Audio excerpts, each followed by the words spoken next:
Hi, my name is Reagan Stead. For my sixth book critique, I decided to feature the book Anansi the Spider by Gerald McDermott. This story is about a spider who gets into a lot of trouble while on a long, difficult journey. He is saved by his 6 sons who work together to save him from the fish and the falcon. Each son has a special gift that they use to help save their father. In return, the father wants to give the most helpful one a gift, but he cannot decide which is most worthy. The story ends with the creation of the moon. This story would be a good way to show students different cultures' beliefs on how things originated. For a language arts lesson, I would have my students discuss the characters in the story and focus particularly on Anansi's sons. They will discuss each one and think about what made them important. The pairs will work together to create a new story featuring Anansi's sons and focus on their individual gifts. The story should include a conflict that the sons have to work together to solve. The story should be a picture book that is at least 10 pages long and contains all 6 sons. There should also be a detailed description of how the sons work together. For a science lesson, I would have my students discuss the gifts that each of Anansi's sons have and ask them to think about real spiders and if it will be possible for them to have similar gifts. With a partner, students would research and discuss the attributes of different types of spiders.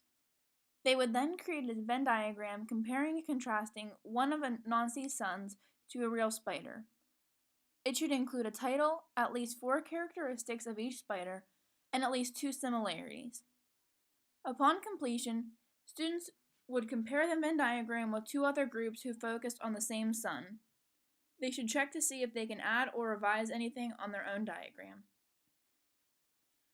The 4 other books I read were Esperanza Rising, Because of Winn-Dixie, Raven, and Giant Squid. Esperanza Rising by Pam Munoz Ryan is the story of Esperanza, who lived a luxurious life in Mexico with her family. Tragedy strikes and she has to flee to California with her mother during the Great Depression. She has to learn how to work and deal with financial problems and lack of acceptance in her new home. I enjoyed this story and I think it would be a good introduction to the lives of minorities and how everyone struggled during the Great Depression. Because of Winn-Dixie by Kate DiCamillo is the story of Opal, who claims the dog she finds in the Winn-Dixie supermarket. She names the dog after the place she found him. Winn-Dixie brings many new and unexpected people into Opal's life and teaches her many lessons. I have always enjoyed this book. Raven by Gerald McDermott is a trickster's tale from the Pacific Northwest. The raven arrives in a world of darkness and resolves to find the light. He goes on adventures and uses his smarts to take the light back with him. Giant Squid by Candace Fleming and Eric Rahman describes the giant squid with beautiful illustrations and descriptions. The giant squid is one of the most elusive creatures, and not much was known about it until recently. This story is a good introduction to the creature and helps students visualize it in its habitat. That's all for my 6th book critique. Thanks for watching.